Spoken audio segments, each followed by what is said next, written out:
Hello students, all of you are most welcome. मैं कृष्णा आपके हमारे चैनल फिजिक्स ओम जय गुरु में आपका एक बार फिर स्वागत करता हूं। और आज हम ये जो चर्चा करेंगे वो CUET जो परीक्षा 2026 की है, उसमें कुछ स्टूडेंट्स के लिए उसको पोस्टपोन कर दिया गया है। तो उस पर चर्चा करने के लिए ये वीडियो हम बना रहे हैं और इसमें स्टूडेंट्स को और पेरेंट्स और इससे रिलेटेड जो भी लोग हैं उनको आमंत्रित करते हैं और चर्चा को शुरू करते हैं। शुरू करने में सबसे पहले जो मेरे सामने नाम आ रहा है वो NTA का। NTA ये एजेंसी है जो कि ये एग्जामिनेशन कंडक्ट कराती है, लेकिन इसको हम ऐसे कहें कि NTA के सिस्टम में एक बार फिर रायता फैल गया है। ये हमको परेशान होके बोलना पड़ रहा है क्योंकि ये कई बार हो चुका है। देखिए, नीट की परीक्षा भी लीक हुई थी, फिर उसको कैंसिल कर दिया गया। अब ये रिसेंटली 30th मई को जो हुई है ये परीक्षा, उसमें फर्स्ट शिफ्ट में गड़बड़ी शुरू हुई। CUET की जो परीक्षा है वो CBT मोड में फर्स्ट शिफ्ट इनकी स्टार्ट हुई 30 मई को, है ना, फर्स्ट शिफ्ट।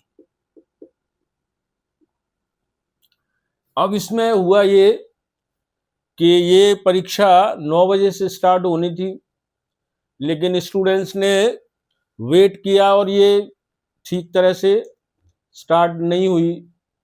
स्टूडेंट्स वेट करते रहे और बताते हैं कि करीबन 2 से लेकर 2.5 घंटे, मतलब 11:30 तक, मतलब होनी थी 9 बजे, लेकिन 11:30 तक जो सिस्टम था जिसमें इन्होंने मतलब NTA ने अपनी वेबसाइट पर ये इन्फॉर्म किया, सूचना दी बाद में कि कोई टेक्निकल ग्लिच हो गया, यानी कोई तकनीकी खराबी हो गई।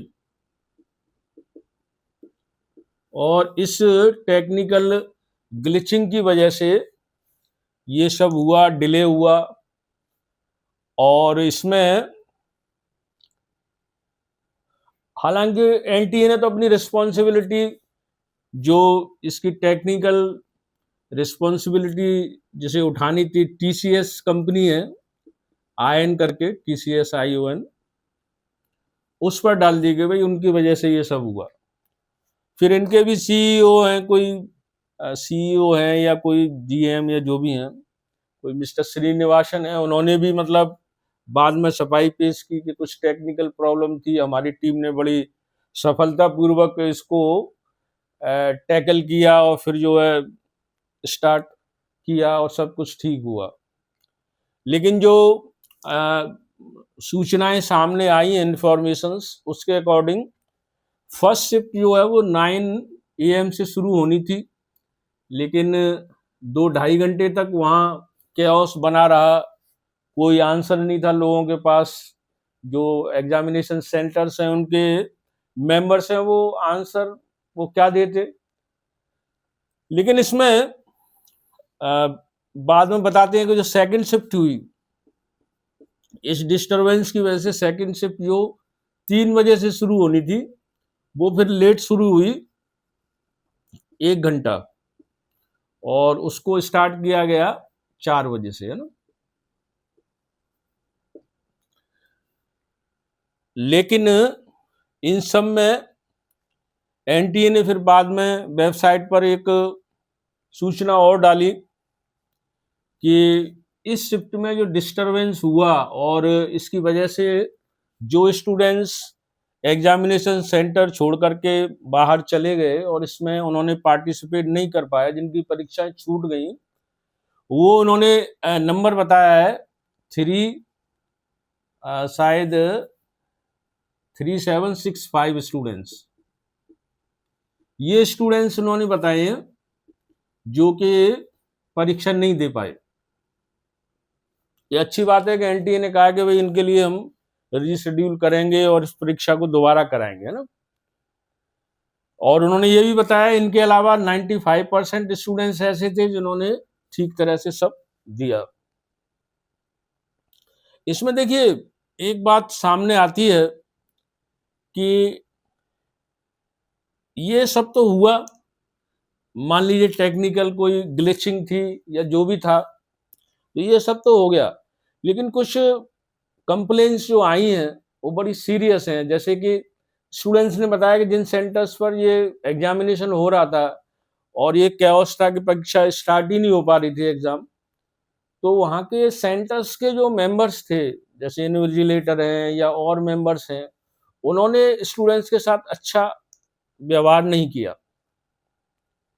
और इसके अलावा बाद में जब कुछ स्टूडेंट्स ने इस पर विरोध जताया, कुछ क्वेश्चनिंग की, तो बताते हैं कि पुलिस और प्रशासन जो एडमिनिस्ट्रेशन था उसका भी रवैया कहीं कहीं पर, सभी जगह तो नहीं, कहीं कहीं पर खराब था।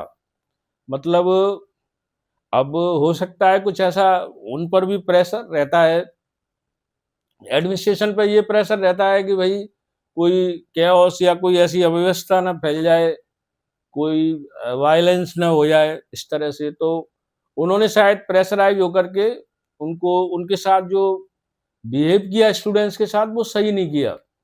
उसने बताया कि इस तरह का बिहेव कर रहे थे वो, जैसे कि कोई थ्रेट दे रहे हैं, है ना। जैसे उन्होंने वीडियो रिकॉर्डिंग भी करी और कुछ चैनल के थ्रू मैंने देखा, कुछ बच्चों ने बताया कि उनको ये भी कहा गया कि आपकी रिकॉर्डिंग की जा रही है और बाद में आपको फिर ये होगा वो होगा। तो ये चीजें बड़ी गलत हैं, क्योंकि किसी भी प्रेशर तो खैर पुलिस प्रशासन पर भी उस समय होता है, उन्हें ये डर रहता है कि कहीं कुछ ऐसा अचानक कुछ ना हो जाए, इसलिए वो भी प्रेशर में आकर के कुछ इस तरह के व्यवहार करते हैं। लेकिन हम सबको ये समझना है कि पुलिस हो चाहे प्रशासन हो चाहे इन्विजिलेटर हैं, सभी के बच्चे देखिए परीक्षाएं देते हैं, पुलिस वालों के भी बच्चे देते हैं। तो हम सबको ये समझना चाहिए कि ये सब बच्चे हैं वो हमारे ही बच्चे हैं, हमारे ही स्टूडेंट्स हैं। तो व्यवहार निश्चित रूप से सही रखना चाहिए, किसी प्रेशर में नहीं आना चाहिए और उनका हौसला बढ़ाना चाहिए था हमको, स्टूडेंट्स को सांत्वना देनी चाहिए थी। खैर जो भी हुआ, ये हमारा टॉपिक नहीं, टॉपिक तो हमारा ये है कि एनटीए आखिर ये कर क्या रहा है बार बार। ये जो सरल भाषा में मैं कहूँ रायता फैलता है बार बार।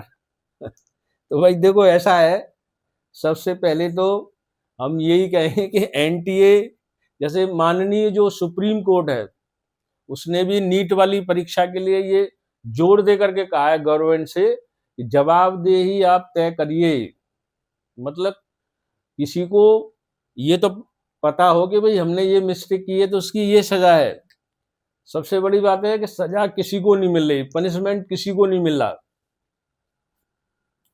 एनटी ने कह दिया भाई टीसीएस आईओएन जिम्मेदार है, टीसीएस आईएन ने कह दिया कि भाई टेक्निकल ग्लिचिंग हो गई थी, हमने उसको फिर बाद में सही कर लिया। और सफर किसने किया? सफर तो स्टूडेंट्स ने किया।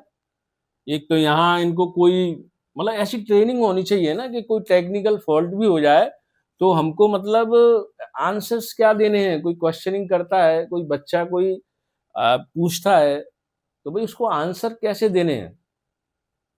तो ये ट्रेनिंग नहीं है उनको, जो है वो उल्टे सीधे आंसर दे रहे हैं, उनकी खुद ही समझ में नहीं आ रहा कि क्या हमें बोलना चाहिए। तो अब एनटीए भाई, इसके लिए हमारा तो मानना यह है कि एनटीए से ये सब छीन लेना चाहिए, किसी दूसरी एजेंसी को ये सब देना चाहिए। और एनटीए यदि ऐसा कर रहा है लगातार तो भैया सीधी बात है इसको ब्लैक लिस्ट करो। जो एजेंसी जिम्मेदारी सहन कर नहीं पा रही है, बार बार इस तरह की मिस्टेक कर रही है, तो फिर वार्निंग सब बेकार है, इनको ब्लैक लिस्ट करो, इनको हटाओ एनटीए को, इसकी जगह दूसरी एजेंसी लाइए। और दूसरी एजेंसी पर प्लस ये मतलब एक नियम बना दीजिए कि भाई कोई भी इस तरह की अव्यवस्था होगी तो आपको जुर्माना भरना पड़ेगा और पनिशमेंट और कानूनी कार्रवाई होगी। और इस तरह की जो मिस्टेक है कोई पहली बार तो हुई नहीं है, ये बार-बार हो रहा है, तो ये नहीं होना चाहिए। तो पहले तो हम इन इन्फॉर्मेशंस को सेटिंग से समझ लेते हैं कि 30th मई को जो फर्स्ट शिफ्ट में जो परीक्षा हुई थी सीयूईटी वाली, वो फर्स्ट शिफ्ट में ये जो स्टूडेंट्स हैं 3765 स्टूडेंट्स, इनको ये सुविधा दी गई है कि ये दोबारा से इनके लिए डेट डिक्लेयर की जाएगी, फिर इनको दोबारा अपॉर्चुनिटी दी जाएगी कि ये इसको दोबारा से दें। तो अब मैं तो, या हम सब लोग यही कह सकते हैं कि भाई पेशेंस के साथ आप तैयारी करिए, ये जितने भी स्टूडेंट्स हैं, और आगे जो है अच्छी तैयारी करके इसको एक अपॉर्चुनिटी की तरह लें। और स्टूडेंट्स से मेरा यही कहना है कि थोड़ा सा आप भी मानसिक रूप से अब तैयार हो जाइए कि इस तरह की घटनाएं भविष्य में भी एक आध हो सकती हैं, तो पहले से अपना मन बना करके चलें, अव्यवस्था हो सकती हैं। और जो व्यवस्थाएं करते हैं उनके लिए स्पेशल ट्रेनिंग होनी चाहिए कि भाई इस तरह की घटनाएं हों तो हम इनको डील कैसे करें। एडमिनिस्ट्रेशन को भी ट्रेंड होना चाहिए, उनको सिंपैथी के साथ, मतलब सिंपैथी के साथ ये सब करना चाहिए, क्योंकि बच्चे सबके ये एग्जाम देते हैं। और एक बार से हम इसको एनालाइज करें तो यही कहना है कि भाई इसको तो मैं जोर दे करके कहूँगा कि एनटीए से ये जिम्मेदारी छीन लेनी चाहिए सब, क्योंकि अब ये इस लायक नहीं है, माफ करने के लायक नहीं है ये एजेंसी। इसलिए एनटीए से छीन के किसी दूसरे को दिया जाए। और जैसे अभी ओएसएम स्कैम हुआ है, सीबीएसई को भी वार्निंग देनी चाहिए, उनकी भी जवाबदेही तय होनी चाहिए कि आप अचानक, जो सीबीएसई का भी बड़ा बुरा हाल है, वो अचानक ऑर्डर निकालते हैं, कोई उनकी जिम्मेदारी नहीं है, ऐसे तानाशाही दिखाते हैं, ये सब गलत है। सीबीएसई को भी वार्न करना चाहिए। ओएसएम जो अभी ऑन स्क्रीन मार्किंग में जो गड़बड़ हुआ है, बहुत सारे बच्चों के रिजल्ट्स अटक गए या गलत हो गए, तो सभी स्टूडेंट्स को मैं शुभकामनाएं देता हूं, खास करके इनको, कि आप पूरी तैयारी के साथ दें और इसमें सफलता प्राप्त करें। और मुझे पूरा विश्वास है कि आप इसमें अच्छे मेरिट के साथ सक्सेस होंगे। और गवर्नमेंट से भी हम ये अपील करते हैं कि भाई इस तरह की घटनाएं दोबारा ना हो।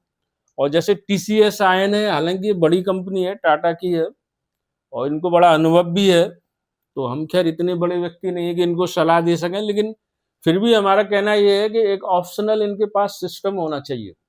मान लीजिए कोई एक सिस्टम आपका फेल हो रहा है, तो एक ऑप्शनल सिस्टम भी होना चाहिए जो इमीडिएट उसको कर सके। इस तरह की चीजें रिपीट नहीं होनी चाहिए। आपने इस चर्चा में ये इतने अच्छे तरीके से भाग लिया, इसके लिए मैं आप सबका बहुत बहुत धन्यवाद करता हूँ। ओम जय गुरु।